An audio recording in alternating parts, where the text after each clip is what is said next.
जी 9th class second chapter की equation of motion हमने करनी है। फर्स्ट इक्वेशन ऑफ मोशन है। डायग्राम आप किस तरह बनाएंगे, आपने ये मैं साथ में रफ में बना देता हूँ आपको। ये एक्स एक्सिस बनाना है आपने और ये आपने वाई एक्सिस बनाना है। ठीक है, ऊपर वाई और एक्स लिखना नहीं, लेकिन वाई और एक्सिस। फर्ज किया कि हमारे पास एक बॉडी है जो इनिशियल वेलोसिटी से चलना शुरू हो रही है और ये नीचे वाली जो लाइन है ये टाइम को रिप्रेजेंट करेगी, टाइम को। ठीक है, ये टाइम को, और ये वाली लाइन जो है ये वेलोसिटी को रिप्रेजेंट करेगी।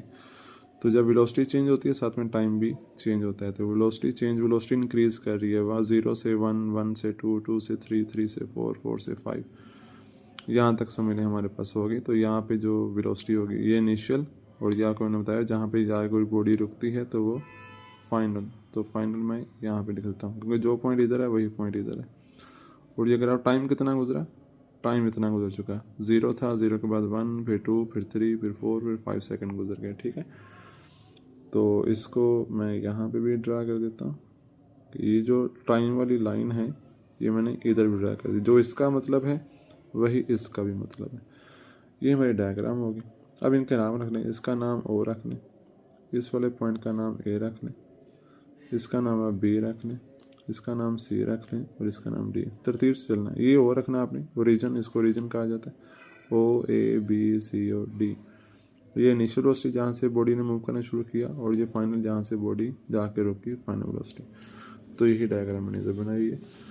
तो हमने पढ़ा हुआ है कि जब वेलोसिटी, देखो यहाँ इनिशियल है, यहाँ फाइनल है, वेलोसिटी चेंज हो रही है तो क्या प्रोड्यूस होता है, एक्सेलरेशन, एक्सेलरेशन पैदा होता है। तो ये टेढ़ी लाइन को हम स्लोप बोलते हैं। तो इसको हम लिखेंगे slope of A B. A B की जो स्लोप है वो किसके बराबर आ रही है, एक्सेलरेशन के। और एक्सेलरेशन क्या होता है, change in velocity over time.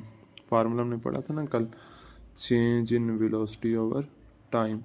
तो वेलोसिटी कहाँ से कहाँ तक चेंज हो रही, यहाँ से यहाँ तक। तो इसमें क्या क्या आ रहा है, बी डी माइनस सी। हमने क्या फार्मूला पढ़ा था, इसका आगे मजीद फार्मूला हमने क्या पढ़ा था, V F minus V I over time. कि फाइनल वेलोसिटी में से इनिशियल वेलोसिटी क्या करनी है, माइनस करनी है। तो ये फाइनल वेलोसिटी है और ये क्या है, इनिशियल। फाइनल वाली लाइन कहाँ से शुरू हो रही है, बी, और ख़त्म कहाँ पे हो रही है, डी पे। तो final velocity B D minus initial velocity कौन सी, वी आई। तो वी आई क्या है, C D minus C D. दोबारा फिर से मैंने फाइनल वेलोसिटी ये है, जिसके साथ देखिए क्या लिखा है, बी, और ख़त्म कहाँ पे हो रहा है, डी। तो बी डी हमारी फाइनल वेलोसिटी है, माइनस करना है ना हमने, माइनस। और इनिशियल वेलोसिटी क्या है, वी ए। वी ए कहाँ से शुरू हो रही है, सी से, और ये क्या है, सी डी। ठीक है, ओवर टाइम। टाइम वाली ये वाला मैंने कहा जो इसका मतलब है वही इसका मतलब है। तो ये टाइम, टाइम क्या है हमारे पास, ए सी।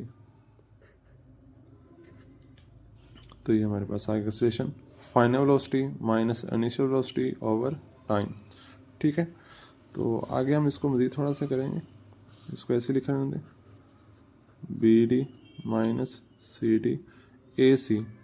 तो मैंने कहा जो ए सी का मतलब है वही ओ डी का मतलब है, यानी ये भी टाइम को रिप्रेजेंट कर रहा है, ये भी टाइम को रिप्रेजेंट कर रहा है। तो हम ए सी की जगह पे ओ डी लिख देंगे। जहाँ पे ए सी है वहाँ पे क्या आ गया, O D is equal to acceleration. ले बेटा, मैंने भी क्या बोला, बी डी जो है वो किसके बराबर है, फाइनल वेलोसिटी के। तो अब यहाँ पे लिख लें B D is equal to final velocity comma, और ये जो सी डी है, सी डी किसके बराबर है, वी आई के। तो सी डी हमारे पास आ गया वी आई, और ओ डी, ये जो ओ डी लिखा हुआ है ना, तो ओ डी किसके बराबर है, टाइम के। तो ओ डी हमारे पास आ गया टाइम। वही वैल्यूज पुट करते हैं, एक्सेलरेशन वैसे ही लिखा रहेगा। बी डी के यहाँ पे क्या आ जाएगा, वी एफ। सी डी के यहाँ पे क्या आ जाएगा, वी आई। और ओ डी यहाँ पे क्या आ गया, टाइम। ओ डी यहाँ पे टाइम। टाइम इधर डिवाइड हो रहा है, इधर आके मल्टीप्लाई हो जाएगा। तो ये आ जाएगा A T is equal to V F minus V I. अब माइनस वी आई को इधर लेंगे, इधर आके हो जाएगा plus V I plus A T is equal to V F. तो माइनस वी इधर आके हो गया plus V I plus A T is equal to V F. तो इसको अगर हम सीधा करके लिखें तो ये फार्मूला बन गया हमारे पास, V F is equal to V I plus A T. तो ये हमारी फर्स्ट इक्वेशन ऑफ मोशन है। ठीक है, ना समझ आए तो एक वीडियो को दोबारा फिर देखें तो समझ आ जाएगी इंशाल्लाह।